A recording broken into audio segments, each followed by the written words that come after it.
బొమ్మల కథలు. శేఖర్ సుందర్ ఇద్దరు అన్నదమ్ములు. శేఖర్ భార్య సుజాత, సుందర్ భార్య లలిత. శేఖర్ సుందర్ల తల్లిదండ్రులు జానకమ్మ, రామయ్య. వీరిది ఉమ్మడి కుటుంబం. తోడి కోడళ్ళిద్దరూ ఇంటి పెత్తనం మీద పట్టు కోసం, ఇంట్లో చాకిరీ తప్పించుకోవడం కోసం నిత్యం గొడవలు పడుతూ ఉంటారు. వీరికి సర్ది చెప్పలేక జానకమ్మ నానా అవస్థలు పడుతూ ఉంటుంది. ఆ ఇంట్లో వంట వార్పు పెద్ద కోడలు సుజాతది. ఇంట్లో మిగిలిన పనులు అనగా బట్టలుతకడం, ఇల్లు శుభ్రం చేయడం ఇలాంటివి చిన్న కోడలు లలితవి. ఇలా ఇంట్లో పనిని వాటాలు వేసుకుని చేస్తూ ఉంటారు. వారు చేస్తున్న పనికి వంకలు పెట్టుకుంటూ ఉంటారు. పాపం జానకమ్మ, రామయ్యలకు వారి గొడవలు తీర్చడమే పనిగా ఉంటుంది. ఒకరోజు శేఖర్ సుందర్ వారి పనికి వారు వెళ్లిపోయిన తర్వాత లలిత, సుజాతల మధ్య చిన్న గొడవ మొదలవుతుంది. పొద్దున్న లేచిన దగ్గర నుంచి ఇంటిల్లిపాదికి చాకిరీ చేయలేక చేస్తున్నాను. ఒక్కరు కూడా సాయం చేసేవాళ్లు లేరు. చాకిరీ మొత్తం ఒక్కదాన్నే చేయాల్సి వస్తోంది. మరి నువ్వు ఒక్కదానివే చేస్తున్నావు. మీ అందరికీ 3 పూట్లా వండి పెడుతున్న దాన్ని నా బాధ ఎవరు పట్టించుకున్నారు? ఏదో ఇంటి పనంతా నువ్వు ఒక్కదానివే చేసినట్టు మాట్లాడుతున్నావు. ఇంట్లో 6 మనుషులున్నారు. అందరి బట్టలు నేనొక్కదాన్నే ఉతకాలి. ఉతికి నా చేతులు పడిపోతున్నాయి. ఏనాడైనా సాయం చేశావా? మరి ఇంట్లో ఉన్న వాళ్ళందరికీ నేనొక్కదాన్నే కదా వండి పెడుతున్నాను. 3 పూట్ల నేను వండింది తిని ఇప్పుడు నేనే పని చేయడం లేదు అంటావా? వంటగదిలో కూర్చొని గరిట తిప్పినంత సులువు అనుకుంటున్నావా? మురికి పట్టిన బట్టలు ఉతకడం ఒళ్ళు హూనమైపోతోంది. నువ్వు కూడా ఒక్కసారి బట్టలు ఉతికితే ఆ బాధ ఏంటో నీకు తెలుస్తుంది. మరి వంటగదిలో పని మీ తాత వచ్చి చేస్తాడా? పూటకి గొంతెమ్మ కోరికెలు కోరి మీకు నచ్చినవి వండించుకొని తింటూ తిరిగి మళ్ళీ నా మీదే నిందలు వేస్తావా? అబ్బో, వండిందండి మా గొప్ప వంట, మేం కాబట్టి తింటున్నాం. లేకపోతే వీధిలో కుక్కలు కూడా తినవా వంట? కుక్కలు తినవు కాబట్టే మీరే కుక్కల్లా తింటున్నారు. నన్ను కుక్క అంటావా? నేనన్నది నిన్ను కాదు, నా వంట తినే కుక్కని. తోడి కోడళ్ల గొడవ విని జానకమ్మ, రామయ్య అక్కడికొస్తారు. చూసావా అత్తమ్మా, నేను కుక్కనంట. నాతో గుడ్డు చాకిరీ చేస్తూ తిరిగి నన్ను కుక్క అని తిడుతుంది. నేను వండి పెట్టింది తింటూ తిరిగి నా మీదే నిందలు వేస్తోంది. చూడండమ్మా, మీరిద్దరూ ఈ ఇంటి పరువు నిలబెట్టే కోడళ్ళు. ఇలా ఒకరినొకరు తిట్టుకుంటూ నలుగురిలో నవ్వుల పాలు కావద్దు. మన ఇంటి పరువు తీయద్దు. దయచేసి ఇబ్బందులేవైనా ఉంటే ఇద్దరూ సర్దుకుపోండి. అంతేగాని ఇలా ఇంటి గుట్టు బయట పెట్టకండి. చూడమ్మా సుజాత, నువ్వు వండే వంట మేం కూడా తింటున్నావు. నువ్వు తొందరపడి నోరు జారవద్దు. ఒకసారి నోరు జారితే వెనక్కి తీసుకోవడం చాలా కష్టం. పైగా మీ ఇద్దరి మాటలు చుట్టుపక్కల వాళ్ల చెవిలో పడితే మన ఇంటి గుట్టు బయటపడుతుంది. అంతేలే, నీకు నా నోరే కనపడుతూ ఉంది. ఆవిడగారు అన్న మాటలు నీకు వినిపించలేదు. ఎంతైనా నీకు చిన్న కోడలంటేనే ముద్దు. అలా కాదమ్మా, నాకు మీ ఇద్దరూ 2 కళ్ళలాంటివారు. ఏ కంటికి బాధ కలిగినా 2 కళ్ళల్లో నీళ్లొస్తాయి. మీ ఇద్దరూ గొడవ పడుతుంటే మేమిద్దరం బాధపడుతున్నాం. ఈ గొడవలు మీ భర్తలకు తెలిస్తే పగలంతా కష్టపడి వచ్చిన వాళ్ళిద్దరూ ఎంత బాధపడతారు? మీ భర్తలిద్దరూ రామలక్ష్మణుల్లా కలిసుంటున్నారు. మీరు కూడా కలిసుంటే చాలా బావుంటుంది. మీ గొడవల వల్ల మా 2 కొడుకులు విడిపోతే ఈ వయసులో మేం తట్టుకోలేమమ్మా. ఇలా జానకమ్మ, రామయ్యలు లలిత, సుజాతలకు నచ్చజెప్పి పంపిస్తారు. ఆ పూటకి ఆ తగువు తీరుతుంది. కాని మరుసటి రోజు యథావిధిగా తోడిగోడళ్ళిద్దరూ మళ్లీ గొడవ పడుతూ ఉంటారు. వీళ్ల గొడవ వల్ల చుట్టుపక్కల వాళ్లు వీళ్లని ఉమ్మడి కుటుంబం అనడం మానేసి కలహాల కుటుంబం అంటూ హేళన చేయడం ప్రారంభించారు. ఒకరోజు సాయంత్రం ఇంట్లో అందరూ కలిసి భోజనం చేస్తూ ఉండగా సుందర్ ఇలా అన్నాడు. లలిత, ఈరోజు పని ఎక్కువగా ఉండటం వలన నేను వేసుకున్న చొక్కాకి మురికి ఎక్కువైంది. రేపు ఉతికేటప్పుడు కాస్త చూసుకొనుతుకు అని సుందర్ తన భార్య లలితకు చెప్తాడు. అందుకేగా నేనున్నది, మీ అందరి మురికి బట్టలు ఉతకడానికి. ప్రతిరోజు ఇంట్లో చాకిరీ చేయలేక చేస్తున్నాను. కాస్తైనా నా బాధ పట్టించుకునేవారు లేరు. ఎందుకే అంతలా విసుక్కుంటావు? ప్రతిరోజు నా బట్టలుతికేది నువ్వే కదా, అందుకే నీకు చెప్పాను. భోజనం చేసేటప్పుడు తగువులెందుకు కాని ముందు భోజనం చేయండ్రా. ఏవైనా ఉంటే తర్వాత మాట్లాడుకోవచ్చు. అంతేలే, నేను మాట్లాడితే తగువలాగానే ఉంటుంది. ముందు భోజనం చేసి తర్వాత మీ భార్యాభర్తలు లోపలికెళ్ళి మాట్లాడుకోండి. అంతే, గొడవలు మా ఇద్దరికే వస్తాయి కదా, అందుకే మేం మాత్రమే మాట్లాడుకుంటూ ఉంటాం. మీరు చూస్తూ ఉండండి. నీకంటే పెద్దవారితో మాట్లాడే విధానం ఇదేనా?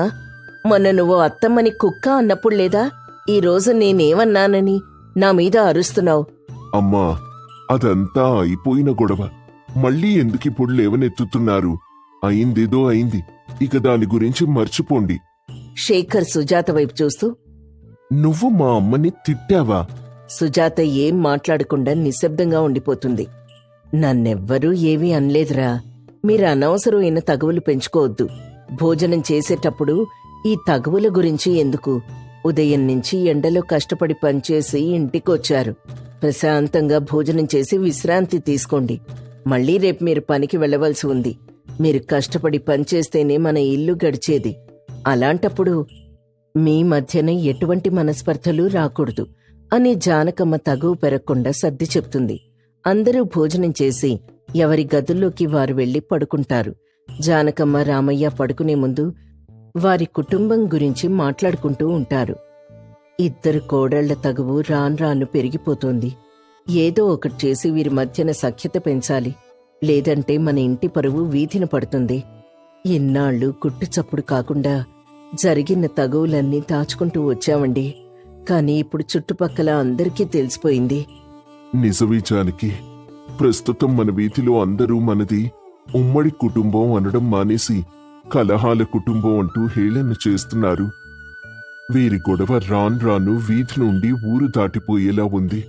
త్వరగా వీరి తగువ తీరే మార్గం చూడాలి.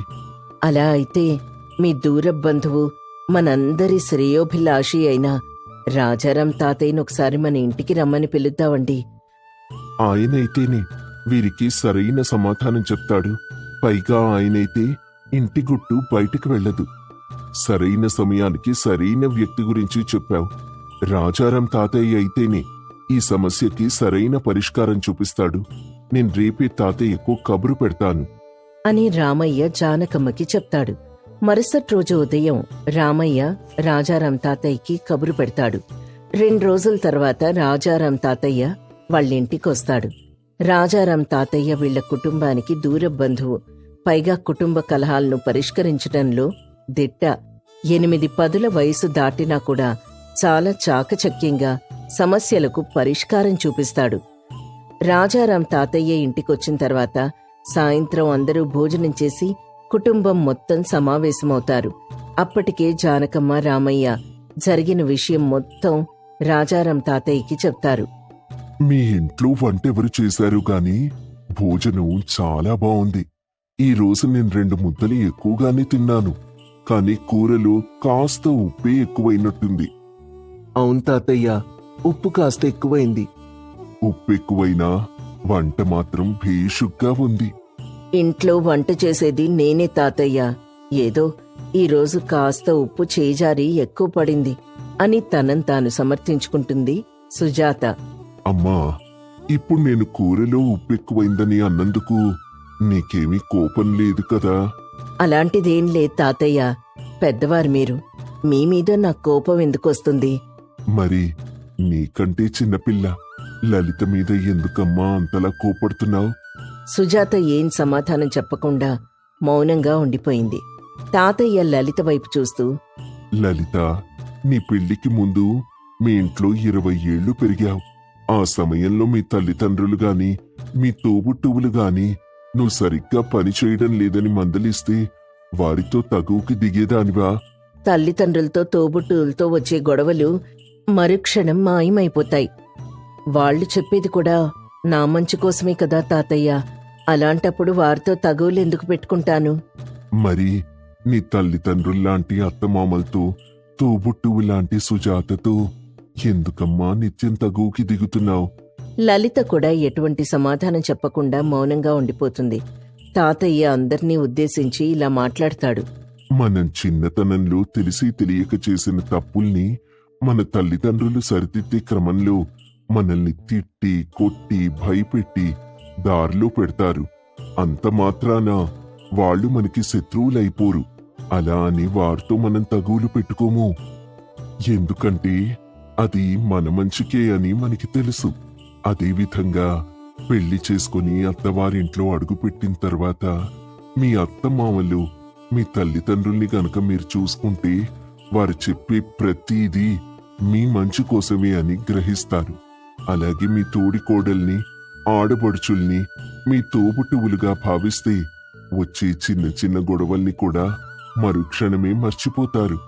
కాని మనం మన పుట్టింట్లో ఉన్న ఆప్యాయతల్ని ప్రేమగాను, మెట్టినింట్లో చూపించే ఆప్యాయతల్ని కోపంగాను తీసుకుంటాం.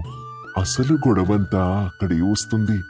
మీ కన్నవాళ్లు మీకు చెప్పేది మీ మంచి కోసమే అని మీకు తెలుసు. ఎందుకంటే 20 ఏళ్లు మీరు వారి దగ్గర పెరిగారు కాబట్టి. కాని మీ మిగతా జీవితం 80 ఏళ్లు మీరు మీ మెట్టినింట్లోనే జీవించాలి. 20 ఏళ్లు పెంచిన మీ తల్లిదండ్రుల మీద ఉన్న ప్రేమని 80 ఏళ్లు పెంచాల్సిన మీ అత్తమామల మీద కూడా చూపిస్తే మీకెటువంటి తగువులు రావు. మీరు మీ కన్నవాళ్లను దేవుళ్లలాగా, అత్తమామల్ని దయ్యాల్లాగా భావిస్తారు. మీ తల్లిదండ్రుల ప్రేమని అత్తమామల్లో మీరు చూడటానికి సందేహిస్తారు. చూడండి లలిత, సుజాత, మీరు ఇంటి కోడళ్లమ్మా. ఈ రామయ్య, జానకమ్మ ఇన్నాళ్లు పెంచి పోషించిన కుటుంబ గౌరవాన్ని మీ చేతిలో పెట్టారు. కానీ మీరు దాన్ని వీధి పాలు చేశారు. వారి కుటుంబ బాధ్యతను మీ చేతికప్పగిస్తే మీరు చేసే పని ఇదేనా? అదే ఇది మీ పుట్టింటి పరువు ప్రతిష్టకు సంబంధించిందైతే ఇలాగే చేస్తారా అని కాస్త గట్టిగా మందలిస్తాడు. సుజాత, లలిత ఆలోచనలో పడతారు. తాము చేసిన పనిని తాము గుర్తు తెచ్చుకుంటారు. అలా చేసినందుకు సిగ్గుపడతారు. మీరింకా చిన్నపిల్లల్లా ప్రవర్తిస్తున్నారు. నేను మీ వీధిలో వచ్చేటప్పుడు మీ ఇంటి చిరునామా అడిగితే కొంతమంది ఉమ్మడి కుటుంబం అని, మరి కొంతమంది కలహాల కుటుంబం అని మీ కుటుంబం గురించి హేళనగా మాట్లాడారు. కానీ మీకు చెప్పేది ఏంటంటే మీ ఊర్లో ఎన్ని కుటుంబాలు ఉన్నా గాని కలిసి ఉన్న ఏకైక ఉమ్మడి కుటుంబం మీదే. ఎంతమంది ఎన్ని రకాలుగా మాట్లాడినా, మీ తోడికోడళ్ళు ఎన్ని విధాలుగా గొడవపడినా కలిసి ఉన్న ఈ శేఖర్ సుందర్ల మనస్తత్వం మారలేదు. విడిపోయి వేరే కాపురం పెట్టాలన్న ఆలోచన రాలేదు. దానికి కారణం ఏమిటో తెలుసా? రామయ్య, జానకమ్మల పెంపకం.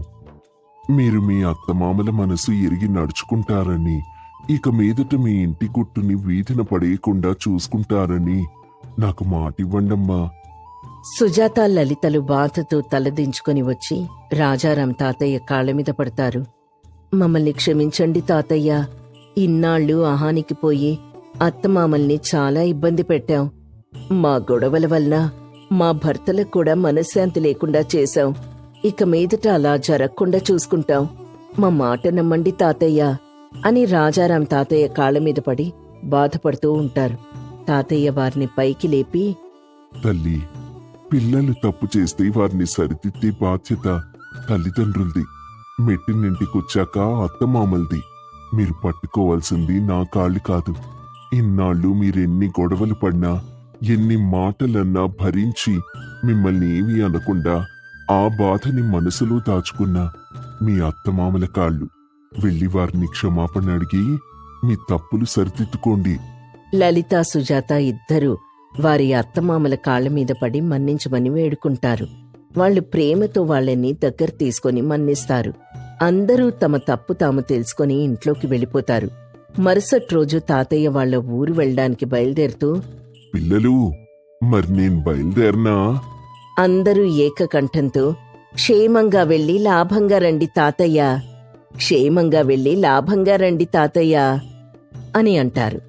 ఇక మీదట మీ కుటుంబాన్ని ఉమ్మడి కుటుంబం అని పిలవాలి కాని కలహాల కుటుంబం అని పిలవకూడదు. ఒకవేళ మీకేదైనా సమస్య వస్తే పరిష్కరించడానికి రాజారాం తాతయ్య ఉన్నాడుగా, ఉన్న పళంగా వచ్చేస్తా. శివంగి నోటికొచ్చినట్లు తిడుతూ ఉంటే శివయ్య మాత్రం నిద్రపోతున్నట్టు నటిస్తూ ఉంటాడు. తన భార్య తిట్లాపే వరకు అలా నటిస్తూ ఉందామని అనుకుంటాడు శివయ్య. కాని శివంగి మాత్రం అస్సలు తగ్గదు. అలా తిడుతూనే ఉంటుంది. శివయ్య నిద్ర నటిస్తూ ఇలా అనుకుంటాడు. ఇది ఇప్పట్లో తిట్లా ఆపేలా లేదు.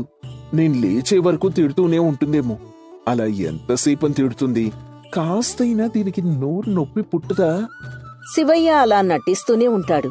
శివంగి మాత్రం ఇలా మొద్దు నిద్రపోతున్నట్టు నటించద్దు. నీ వాలకం నాకు తెలీదని అనుకున్నావా? లేచి ఏదో ఒక పని చేయాల్సింది పోయి ఇలా బద్ధకంగా నిద్రపోతావేంటి? నీకసలు సిగ్గు శరం ఉందా? నా తిట్లు నీకు పొగడ్తలుగా అనిపిస్తున్నాయా? లేవయ్యా, లేచి నాకు సమాధానం చెప్పే వరకు నేనిక్కడి నుంచి కదల్ను. మర్యాదగా నాకు సమాధానం చెప్పు. శివంగి అలా తిడుతూ ఉండేసరికి ఇక ఓపిక నశించిన శివయ్య కోపంతో ఊగిపోతూ నిద్రలేస్తాడు. ఓసి నీ దుంపతేగా, ఏంటి ఇందాకట్నుంచి ఓ నోరేసుకొని పడిపోతున్నావు? ఆ నోరేంటే? అది నోరా మురుగుంట? ఏ భార్య అయినా భర్తని ఇలాగే లేపుతుందటే? లేచిన మొదలు ఒకటే తిట్లు. నీ తిట్లు వినలేక నాకు చెవుడొచ్చేలా ఉంది. ఇంతకీ ఏంటే నీ గోలా? ఏం సమాధానం చెప్పాలి నీకు? ఏం అడుగుతావో అడగవే. అడుగు. నిన్న ఆ బియ్యం బస్తాల వ్యాపారింటికి కాపలా పనికి వెళ్ళావు కదా, మళ్ళీ ఈరోజు వెళ్ళలేదేంటి? అక్కడ ఏవైనా పనికిమాలిన పని చేశావా? నిజం చెప్పు, నాకు సమాధానం కావాలి అంటూ శివంగి అంటూ ఉండగా శివయ్య బిక్కమొహం వేసుకొని చూశాడు. బిత్తరు చూపులు చూస్తూ, వెళ్ళాను, కానీ అక్కడ సరైన బియ్యం లేవు. అన్నీ కల్తీ బియ్యమే. అలాంటి చోట పని చేయ బుద్ధి కాలేదు. అందుకే పని మానేశాను. ఇప్పుడు నువ్వు అనుకున్న సమాధానం వచ్చింది కదా, ఇక వెళ్ళు. నోరుముయ్ వెధవా, మొగుడని కూడా చూడ్ను. నిన్ను చీపురుతో కొట్టినా బుద్ధి రాదు. కాపలా పనికి వెళ్ళి ఆ బియ్యం బస్తాల కాపలా కాయకుండా నిర్లక్ష్యంగా నిద్రపోతావా? నాకు తెలీదనుకున్నావా? అంతా తెలుసు. నీ తతంగం మొత్తం తెలుసు. తన బండారం బయటపట్టంతో శివయ్య మూతి ముడుచుకొని దిక్కులు చూస్తూ ఉంటాడు. శివంగి మాత్రం ఆపకుండా తిడుతూనే ఉంటుంది. అలా తిట్టి కొంతసేపటికి అక్కడి నుంచి వెళ్ళిపోతుంది. శివయ్య మాత్రం చుట్టుపక్కల అటూ ఇటూ చూసి ఎవ్వరూ చూడ్లేదని నిర్ధారించుకొని దర్జాగా వీధిలోకి వెళ్తాడు. అలా వెళ్తున్న శివయ్యకు దారిలో ఆ ఊరి సర్పంచ్ రంగయ్య కనిపిస్తాడు. రంగయ్యకి నమస్కారం చేస్తాడు శివయ్య. రేయ్ శివయ్య, నీతో ఒక చిన్న పనుందిరా, నాతో పాట్రా. ఎక్కడికయ్యా? నేనిప్పుడే నిద్ర లేచాను. ఇంకా కడుపున ఏం పడలేదయ్యా. కడుపు నిండందే పనిచేయడం కష్టమయ్యా. రేయ్ చవట దద్దమ్మా, తిందువులేరా, ముందు నాతో నడు అంటూ శివయ్యని తనతో తీసుకెళ్తాడు రంగయ్య. అలా చాలాసేపు నడిచిన తర్వాత దుకాణం వస్తుంది. అందులో బియ్యం, పప్పులు అన్నీ తీసుకుని ఒక సంచిలో వేసి శివయ్యకిస్తాడు రంగయ్య. ఈ సంచిని నా ఇంట్లో ఇచ్చేరా. నేను వెంటనే పక్కూరికెళ్ళాలి. అక్కడేదో సమావేశం ఉంది. సర్పంచ్ని కదా, ఆ సమావేశానికి ఖచ్చితంగా వెళ్ళాలి. అందుకే ఈ సంచిని నీతో ఇచ్చి పంపుతున్నాను. ఇస్తావు కదా? ఇస్తానయ్యా, కాని నా కడుపు నిండందే నేనే పని చేయలేనయ్యా. అబ్బబ్బా, నాకు తెలుసులేరా. ఇదిగో ఈ చిల్లర తీసుకో. దీంతో ఆ బండి దగ్గర ఏదైనా కొనుక్కొని తిను. ఆ తర్వాత మా ఇంటికెళ్ళి ఈ సంచి ఇచ్చేయి, సరేనా? అలాగేనయ్యా అంటూ రంగయ్య దగ్గర చిల్లర తీసుకుని బండి దగ్గరికి వెళ్లి తినడం మొదలు పెడతాడు శివయ్య. అలా కడుపు నిండా తిని రంగయ్య ఇంటికి బయలుదేరతాడు. అలా వెళ్తూ దారి మధ్యలో ఒక పెద్ద చెట్టు కనిపిస్తుంది. ఆ చెట్టు కింద ఒక పెద్ద బండ ఉంటుంది. అది చూసిన శివయ్య, ఆహా, కడుపు నిండా తినడం వల్ల నిద్ర తన్నుకునొస్తోంది. ఈ చెట్టు కింద ఎంత చల్లగా ఉందో. కాసేపు ఈ బండపై పడుకొని నిద్రపోదాం. తర్వాత వెళ్లి ఆ రంగయ్య ఇంట్లో ఈ సంచి ఇచ్చేస్తాను. అయినా ఇందులో పప్పులు బియ్యమే కదా ఉన్నాయి. బహుశా రాత్రికి భోజనం వండడానికి అనుకుంటా. మనకు రాత్రి వరకు సమయం ఉంది. ఆలోపు వాళ్ళింటికి ఈ సంచిని చేర్చేద్దాం. ముందైతే ఈ బండపై నిద్రపోదాం అంటూ చెట్టు కింద ఉన్న బండపై నిద్రపోతాడు శివయ్య. దారిలో వెళ్లే వారంతా నిద్రపోతున్న శివయ్యను చూసి నవ్వుకుంటూ వెళ్తూ ఉంటారు. అలా మధ్యాహ్నం అయిపోతుంది. శివయ్యని వెతుక్కుంటూ చీపురు కట్టతో వస్తుంది శివంగి. శివయ్యని చూసి, దున్నపోతు వెధవా, ఎంత తిట్టినా నీకు సిగ్గు రాలేదా? లే, ఇల్లు లేనట్టు ఇక్కడికొచ్చి నిద్రపోతున్నావా? పద, ఇంటికెళ్దాం. ఊరంతా నీ గురించి చెప్పి నవ్వుకుంటోంది. బతుకుని బాగు చేసుకునే లక్షణాలు లేవు నీకు అంటూ శివయ్యని చీపురుతో 4 తగిలిస్తుంది శివంగి. అలా దెబ్బలు తిన్న తర్వాత శివయ్య, ఆగవే, ఆగు. అలా కొట్టకే, గొడ్డును బాదినట్టు బాదుతున్నావు కదవే. ఆపవే తల్లి. ముందు ఇంటికి నడు. ఇలా నా పరువు మొత్తం తీసేస్తున్నావు. వస్తాను, ఉండవే తల్లి. అబ్బా, కొట్టకే. ఇదిగో, ఇది సర్పంచ్ గారి సంచి. ఈ సంచి వాళ్ళింట్లో ఇచ్చి వచ్చేస్తాను. అబద్ధాలు చెప్పడం కూడా సరిగ్గా చేతి కాదు నీకు. అక్కడ సంచి ఎక్కడుంది? అబద్ధం చెప్పినా అతికినట్టుండాలి.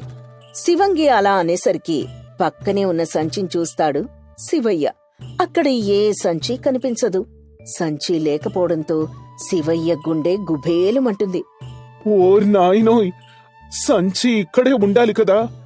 ఎవరు దొంగిలించారో ఏంటో. ఇప్పుడు సర్పంచ్ గారికి ఏం సమాధానం చెప్పాలో. ఆయన ఏమంటారో. ఏవే శివంగి, పొద్దున్న ఏం జరిగిందంటే అంటూ శివంగికి విషయం మొత్తం చెప్తాడు. ఆ తర్వాత భయపడుతున్న శివయ్యని చూసి శివంగి బోరున ఏడుస్తూ తల పట్టుకుంటుంది. ఇప్పుడు ఆ సర్పంచ్ గారికి ఏం సమాధానం చెప్తావు? ఆయన ఏమంటాడో ఏంటో. ఊరు మొత్తం నీ గురించి చెప్పుకుంటూ నవ్వుకుంటోంది. ఇక రంగయ్య గారు నిన్ను తన ఇంటి ముందు తాడుతో కట్టేసి కొడతాడు. ఉండే పరువు మొత్తం పోతుంది. ఏంటే పరువు పరువు అంటావు? అదేమన్నా గొప్పదా ఏంటి? అదేమన్నా మన కూడు పెడుతుందా ఏంటి? అదేమన్నా మన బాగోగులు చూస్తుందా ఏంటి? నీలాంటి దిక్కుమాలినోడికి అవేవి అర్థం కావులే. అంగట్లో పరువు అమ్మేట్లు ఉండుంటే ఈ పాటికి పరువును కూడా అరువు తెచ్చుకునే రకం నువ్వు. నీ చావు నువ్వు చావు, నీకో దండం అంటూ శివంగి కోపంగా అక్కడి నుంచి వెళ్ళిపోతుంది. శివయ్య మాత్రం భయం భయంగా లేచి అటూ ఇటూ వెతుకుతాడు. తానొచ్చిన దారిలో వెతుక్కుంటూ వెళ్తాడు. అలా ఎంత వెతికినా ఆ సంచి కనిపించదు. ఇక దిక్కుతోచని స్థితిలో నాకేం అర్థం కావడం లేదు. పడుకునేటప్పుడు ఆ సంచి నా దగ్గరే ఉంది. ఆ సంచిని ఎవరు ఎత్తుకుపోయింటారబ్బా? ఇక ఇప్పుడు ఇంటికైనా వెళ్దాం. ఇంట్లో నుంచి బయటికి రాకుండా ఉందాం. ఆ సర్పంచ్ రంగయ్య గారు ఖచ్చితంగా నా ఇంటికి వస్తాడు. ఆయన వచ్చేలోపు శివంగి చేసిన అన్నం కూరలు తినేసి అక్కడి నుంచి వెళ్ళిపోదాం. ఆ తర్వాత విషయం శివంగే చూసుకుంటుంది అని అనుకుంటూ శివయ్య ఇంటికెళ్తాడు. సరాసరి వంటింట్లోకెళ్ళి ఏం కూరలు వండిందా అని చూస్తాడు. అక్కడ అన్నీ ఖాళీగానే కనిపిస్తాయి. ఇంతలో శివంగొస్తుంది. వచ్చావా? నువ్వొస్తావని నాకు తెలుసు. అందుకే నేనేం వండలేదు. ఆకలితో కడుపు కాల్తే గాని నువ్వు చేసిన తప్పు నీకు తెలీదు. ఎప్పుడు చూసినా నిర్లక్ష్యంగానే ఉంటావు. అలా ఉండబట్టే నీ బతుకిలా ఏడ్చింది. నీలో మార్పు వస్తుందని చాలా రోజులు ఎదురు చూశాను. అయినా నీ బతుకు మారలేదు. ఇప్పుడు చూడు, ఆ సర్పంచ్ గారొచ్చి నిన్ను కొట్టుకుంటూ తీసుకెళ్తాడు. శివంగి మాటలకి శివయ్య బోర్నే ఏడుస్తాడు. ఉండవే నువ్వు. నా కర్మ. ఏదో ఆ చెట్టు కింద కాసేపు అలా పడుకున్నాను, అంతే కదా. నేనేం దొంగతనం చేయలేదు. నేనెవరి పొట్ట కొట్టలేదు. కాని ఆ రంగయ్య గారిచ్చిన సంచిని అలా నిర్లక్ష్యంగా వదిలేశావు కదా. ఇప్పటికే చాలా పొద్దుపోయింది. చీకటి కూడా పడుతోంది. ఇక రంగయ్య గారి ఇంటికొచ్చి సంచి గురించి ఆరా తీసుండుంటారు. నువ్వు ఆ సంచిని వాళ్ళింట్లో ఇవ్వలేదని తెలిసి కోపంగా కర్ర తీసుకొని మన ఇంటికొస్తూ ఉంటారు. ఒసే ఒసే ఒసే, మాటలతో భయపెట్టి చంపుతున్నావు కదే. కాస్తైనా నా మీద నీకు జాలి కలగడం లేదా? ఇన్ని రోజులు నా మాటల్ని అస్సలు లెక్క చేయకుండా ఉన్నావు.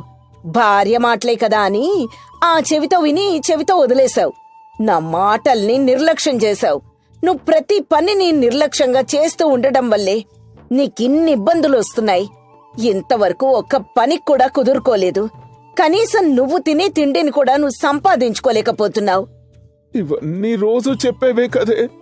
అసలు విషయం చెప్పవే. ఈ గండం నుంచి నన్ను గట్టెక్కించు. నన్ను కాపాడవే తల్లి, కాపాడు. బుద్ధి గట్టి తిని అలా నిర్లక్ష్యంగా వదిలేశానే. నా తప్పు నాకు తెలిసొచ్చింది. ఇక నువ్వు చెప్పినట్టే చేస్తానే. ఆ సర్పంచ్ రంగయ్య గారి బారి నుంచి నన్ను రక్షించవే తల్లి అంటూ శివయ్య తన భార్య శివంగిని ప్రతిమలాడుకుంటాడు. ఇక శివంగి తన భర్తను ఆ రంగయ్య ఇంటికి తీసుకెళ్తుంది. అలా వెళ్తున్నప్పుడు శివయ్య భయంతో ఉక్కిరిపిక్కిరవుతూ ఉంటాడు. ఏమిటే, ఎక్కడికి తీసుకొచ్చావు? ఆ సంచి గురించి అడిగి నన్ను చంపేస్తాడే. ఇప్పుడు ఇక్కడి నుంచి వెళ్ళిపోదాం పదా. కాపాడవి అంటే కాటికి పంపేలా ఉన్నావు కదే. శివయ్య అలా భయపడుతూ ఉండగానే ఇంట్లో నుంచి రంగయ్య వస్తాడు. వచ్చారా? ఏరా శివయ్య, అలా దాక్కున్నావేంట్రా? వచ్చి నా ముందు నిలబడు. అయ్యా అయ్యా, నన్ను క్షమించండి అయ్యా. మీరు చెప్పిన పని శ్రద్ధతో చేయలేకపోయాను. అలా నిర్లక్ష్యంగా ఉండి తప్పు చేశారయ్యా. తప్పు చేశాను. ఆ తప్పే మా కుటుంబాన్ని కాపాడిందిలేరా. ఏంటయ్యా మీరనేది? ఎప్పటినుంచో మా పని మనిషి మమ్మల్ని చంపే ప్రయత్నాలు చేస్తోంది. నువ్వుగాని ఆ సంచిని తెచ్చి ఇంట్లో ఇచ్చుంటే వాటితో అన్నం వండి అందులో విషం కలిపి మా కుటుంబానికి పెట్టాలనుకుంది. అది తిని మేం చనిపోయేవాళ్ళం. ఆ తర్వాత ఇంట్లో ఉన్న డబ్బు నగలతో పారిపోవాలనుకుంది పని మనిషి. నువ్వు నిర్లక్ష్యంగా ఉండటం వల్ల మాకు మంచి జరిగిందిలేరా. అందుకే నిన్ను వదిలేస్తున్నా. అయ్యా అయ్యా, చాలా సంతోషంగా ఉందయ్యా. కానీ నిర్లక్ష్యంగా ఉండటం ఎంత ప్రమాదమో ఈ రోజే తెలుసుకున్నాను. నా భార్య చెప్పిన మాటలు విని భయపడిపోయాను. ప్రతి క్షణం నరకం చూశానయ్యా. ఇక అలా ఉండాలని నాకు లేదు. ఏదో ఒక పని ఇప్పించండయ్యా. ఆ పని చేసుకుంటూ నా భార్యని బాగా చూసుకోవాలనుంది. శభాష్ రా శివయ్య, నీ తప్పు నువ్వు తెలుసుకున్నావు. ఇకెప్పటికీ నువ్వు నిర్లక్ష్యంగా ఉండవని నాకు అనిపిస్తోంది. అందుకే నీకు నీ భార్యకు మా ఇంట్లోనే పనిస్తున్నాను. నీ భార్య వంట పని, నువ్వు పెరటి పని చూసుకోండి. చాలా సంతోషమయ్యా, సంతోషం. అలా శివయ్య తన భార్య శివంగితో ఇంటికి చేరుకుంటాడు. భర్తలో వచ్చిన మార్పును చూసి శివంగి చాలా సంతోషిస్తుంది. ఇక ఆ తర్వాత నిర్లక్ష్యంగా ఉండకుండా శివయ్య పెరటి పనులు చేస్తూ తన భార్యని సంతోషంగా చూసుకుంటూ ఉంటాడు. తను ఆనందంగా బ్రతుకుతాడు.